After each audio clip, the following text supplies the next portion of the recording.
আপনার বিয়ের কাহিনীটা একটু বলেন।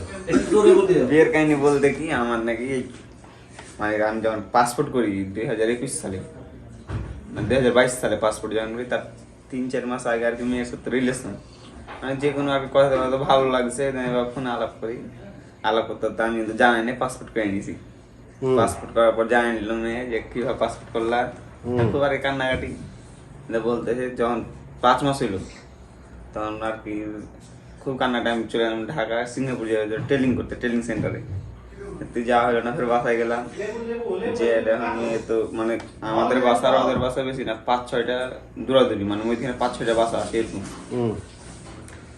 আমি এখন কইতেছি আমার বিয়া করে থয়ে যাবো কোথায় যাবা না যাবা পরে এসে বিয়া করবা না সে আর কি জটিল আমার কাছে এরকম করে খুব কিন্তু চললো প্রায় 5-7 দিন আমি আর ওইদিক যাই না আব্বা আমায় গালি দেয় গালি যাই না ফের গেছিলাম নিয়ে তো এখন কইতেছে আমি বাজু বানাবো তুমি আর কি হ্যাঁ ভালোই ভাবে কইতেছে আমি মরে যাবো তোমার না পাইলে যে আচ্ছা তাহলে ঠিক আছে তাহলে কি করবে আছে তাহলে চলো বিয়ে করে নি মেয়ে কইতেছে মেয়ে কিন্তু বাইরে হয়েছে আমি ভুয়াদে বলছি আচ্ছা তুমি বাইরে তোমার টাকা আছে নি আমার কাছে 3-4 হাজার টাকা আছে বিয়ে করতে তো প্রায় কার কাছে মেয়ের কাছে 3-4 হাজার টাকা আছে 3-4 হাজার টাকা আছে আমি যদি বিয়ে করতে তো এখন এই যুগে তো যেখানে যাবে কম করে 7-8 হাজার টাকা নিবই মাপ নাই খরচা হইব 3-4 কিন্তু 7-8 হাজার টাকা নিবই মাপ নাই দেখো যে আমার কাছে 3-4 হাজার টাকা আছে তুমি 3-4 হাজার টাকা ব্যবস্থা করো আমি টাকা কই পাবো মেয়ে তখন কই কি লাভের উপরে টাকা মানে আমার দিকে সুদের উপরে টাকা দেয় এরে লাইভ দিছেন না হ্যাঁ কম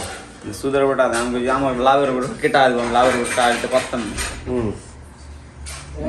আমাদের এক বন্ধুর ফোন দিলাম বন্ধুদের জুয়া খেলে ওই কি আমার সেদিন ভাগ্য কপাল ভালো না কপাল খারাপ আল্লাহ জানে জুয়া খেলার ফোন দিছে ওর উপরে এক দানে 15,000 টাকা কেমন করে জানি লাভ হয়েছে বন্ধুর 5,000 টাকা ধার দিবি হাওলাত দিবি এরকম সমস্যা বন্ধুকে দেখ ওগুলোর ব্যাপারে টাকা চাইস না তো কোনো ভাই বাসার দিকে আগে বাসা দিয়ে ভালো করে বুঝি আমি ওই তোর অত চিন্তা করতে তুই দিবি না নেট বলবো যে আসে কাছে 3,000 টাকা নিয়ে যাবে দিলে 3,000 ওর কাছে 3,500 না 4,000 তোমার কিছু দিন না 7,000 টাকা সব মিলাই তারপরে দিন সন্ধ্যার একটু আগে বাড়ি চলে আসলাম থেকে একটা উকিলের কাজ মানে চুটে ফুটে উকিলের কাজ মানে মোহর পড়াইলাম মোহর পড়াই একটা রাত থাকলাম তারপরে রাইতে খালারে বাসা গেলাম একদিন থাকলাম আব্বারে ফোন দিলাম আমার খালা যা হওয়ার হয়েছে ওরা দুজন ভালোবাসে ওদের সুখে তোমাদের সুখ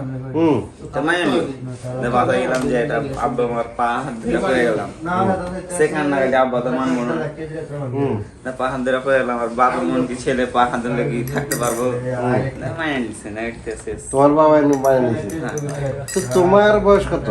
আমার বয়স 20 তোমাদের দেশের বাড়ি কই? ঠাকুরগাঁও।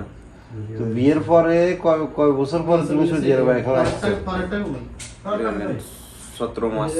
তো তোমার তো মোসে উঠে নাই দাড়ি উঠে না তুমি বিয়ে করে এসেছো যে এর থেকে এরকম পাপড় করছিলাম। তোমার কত 14 বছর না 15 বছর হয়েছে? 17 বছর। আমার 2003 সালে জন্ম। 2003 সালে জন্ম এখন হলো 2025 তাহলে 22 বছর। তাহলে 22 বছর 2003 সাল 10 মাস মানে 2 মাস কম 24 সালে জন্ম। তো বুঝছি তুই তো 22 বছর তুই বিয়ে করছো কত কম আসছে? 17-18 মাস। তাহলে তোমার 2 বছর বা 18 বছর বা 19 বছর টাইমে বিয়ে করছে তাহলে ফ্যাম করে বিয়ে করে গেছে। আচ্ছা যাই এখন সৌদি আরব আইসো ফ্যামিলির সাথে যোগাযোগ আছে না? এখন ফ্যামিলি কি তোমাদের বাড়িতে না এখানে? আমাদের বাসায়। আমাদের বাসায়।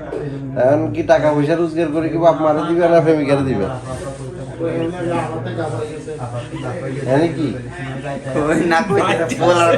তোমার বাচ্চা আছে? 4 মাসের একটা পোলা। তোমার বাচ্চা আছে একটা না? ও মা মাশাআল্লাহ মাশাআল্লাহ বাচ্চা একটা আছে। এটার নাম কি? এটার নাম জুনাইদ। জুনাইদ। তোমাদের কোন জায়গা বাড়ি বলে? ঠাকুরগাঁও হরিপুর থানা।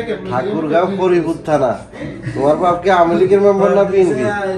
আমাদের ওইদিকে বিএনপির চেয়ারম্যান মানে ধরে নেন যে বিএনপি সব আমাদের এখন ধরে নেন একটা এত ওয়ার্ডে আচ্ছা না একটা ইউনিয়নে বিএনপি চেয়ারম্যান চন্দ্র থেকে চেয়ারম্যান। এখন টিয়ারুজি করি আমাকে মা বাপের দিবে না ভরে দিবে? মা বাপের সবই তো এক জায়গায়। আচ্ছা ঠিক আছে মা বাপের দিও ওকে করে দেন।